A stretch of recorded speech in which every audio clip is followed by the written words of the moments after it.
Okay, Saturday mornings outdoors. Welcome. And we are ice fishing again this week, and I'm trying something completely new for this week's adventure. This is a brand new lake, and I've never fished here before, but I've heard great reports on it. And I've looked at the bathymetric maps, and I've checked out where the holes are, and so forth and so on. So I'm going to try a brand new lake and see how it is. On the Division of Fisheries and Wildlife website, this is great reviews for this lake. So just for a brand new adventure, let's see how this goes. Stay tuned. All right, so I've launched the sled, and I'm aiming for the left of that island, a little out in front, and apparently there's a hole there that I'll try to match up with and see how it goes here. Generally, the depth here is supposed to be average 4 to 5 feet, and there's holes 9 to 12 feet. And so I'm going to try and see how that goes in the holes. And trophy bass come out of here, and perch, and pickerel rather, and too enticing to not give it a try. So let's go. Looks like a giant raft of geese waiting out there as I round this island. So according to the map, this looks about right, and there's other holes. Someone's already ice fished here, so I'm gonna try this right here. Brand new lake. Let's drill some holes.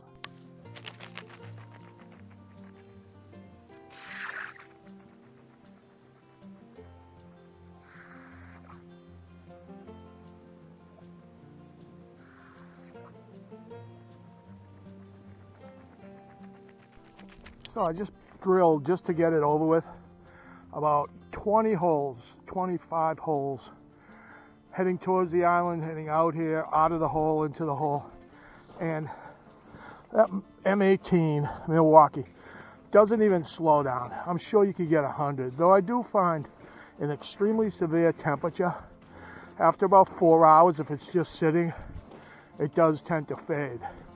Not enough that you would not be able to drill holes, but it's the original power is not there. So I'm learning, I guess, to get all your drilling done at first, and that way, you know, if you want to drill more holes later.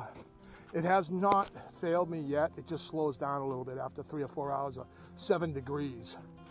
Another alternative that I hear is that if you keep it in your breast pocket or something inside your snowsuit and keep it warm, it'll just perform like normal. But the battery weighs like 3 or 4 pounds, so it's not an option lugging that thing around as yet. If I had to, I would, but it is really comfortable today. No wind to speak of, which is great. Usually it howls. And then it's 29 now. It's supposed to get just barely up above 32, 33-ish, around there. And it's cirrus clouds, but relatively clear. And the barometric pressure is just slightly dropping. Some type of front, a mild front is approaching. So those are today's conditions on the canal.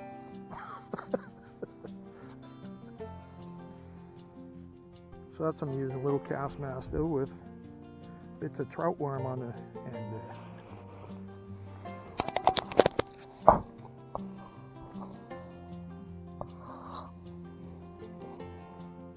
So I'm getting fancy now. I brought my deer hunt chair. The bucket's fine, but I'm a runner, and after 5 or 6 hours every week, it's not good for your back. It's functional, but this is way comfortable. It gets more comfortable and more comfortable. What's next? So first drop, seems like it's about 6 or 7 feet here. I don't think I'm in no 12-foot hole, but we'll give it a go. The water looks like it's tea stained, just like it says on the website. It is tannic colored, and this apparently is a bass and pickerel factory, and then the smaller panfish. But a little populated on this side. There's a lot of houses actually, but they claim there's good fishing here. So another adventure unfolds. Let's go. I got 2 small hits so far, so I know there's life down there. And I've only been there for about 12, 15 minutes, so. All right, this is interesting. If I scored, hang on now. Never saw one this small, but a little white perch. I might use that as bait. I mean, that's a great bait right there. The size of them. But he's pecking away at it. I didn't even know they were in there. Kind of didn't list it. So these, I'm pretty sure these are Anadromedus, and this leads to the ocean. So these are a family of the striper.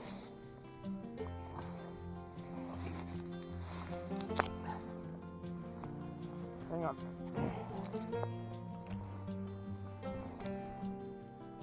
These are actually a family of the striper family, and they kind of look like little baby stripers, don't they? But they're none of the stripes. But I'm going to put him on as bait just for a little while, see what happens. I got lazy, I let him go. I didn't want to switch out the rigs. Plus, he was a good looking fish. I kind of felt, I don't know, I felt bad for him, so I just let him go. Rolling on, but they're small. I want to go the other direction. A large, please. Thank you. Oh, nice. Nice crappie. Beauty. Let's go. Good size one, too. Changing that little silver guy. Whoop, just came right out.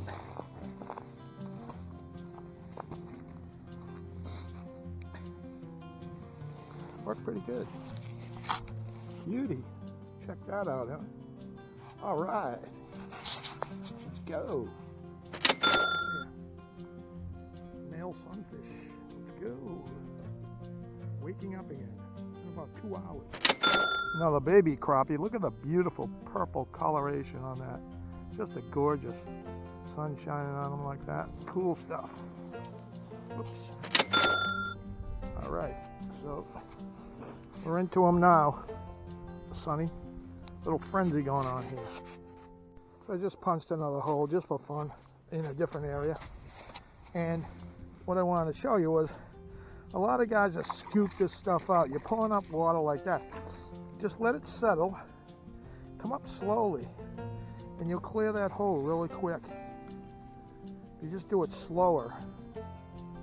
1 or 2 scoops should have it completely clean. If you just go slow with it, a lot of guys are there 50 times just kind of dragging the junk out. It's not rocket science, but there is a technique to hearing those otherworldly pressure ridge cracks thundering through, and they kind of tear along. They just like, you feel they're moving, and you can hear they're moving along like a lightning strike, and it's creepy feeling, but science says it's okay, so I believe them. No, I fall through twice. When you fall through, you just fall through.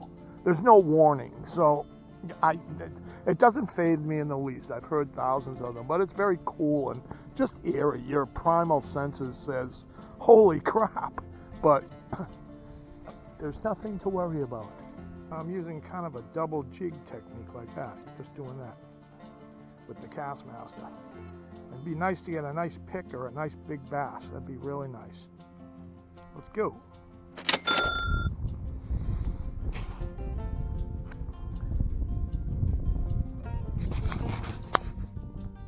I'll say it again.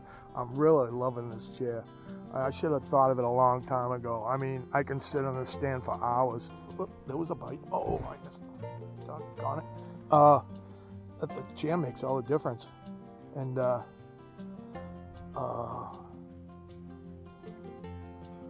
it's very comfortable, extremely comfortable. I forgot what I was going to say. Oh, I was going to say I should have brought sunglasses. The glare is incredible here, and you don't really realize it until you start getting a little snowblind. Like if you go in a dark area, your eyes are so pinned from the light for a few hours, and you really can't see anything in the dark, so it's affecting your eyes. I should have brought sunglasses, but I never bring those. I forget. I always forget.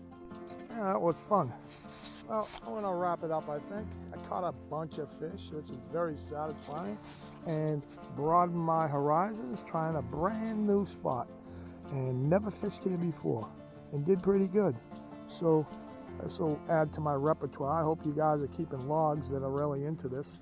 A good fishing log, you know, you can write down exactly the spots that you were hitting on, and if you come back at a later time, you can always go back to that exact spot and so forth. It's a good idea to keep logs. I log in every single fishing hunting trip. Writing down is what I mean, writing down in the logbook. It's great for future reference. So that'll be this week's edition of Saturday Mornings Outdoors. My name is Paul K. Please smash that like and subscribe button. Come on out here, man. It's a blast. And I know you know. If you can't make it out here, show up each week and I'll take you with me. So my name is Paul K. This is Saturday Mornings Outdoors. And we'll see you next week. See ya. Good week. Today's lesson I learned, bring that chair. Really, it makes a world of difference. You can go a lot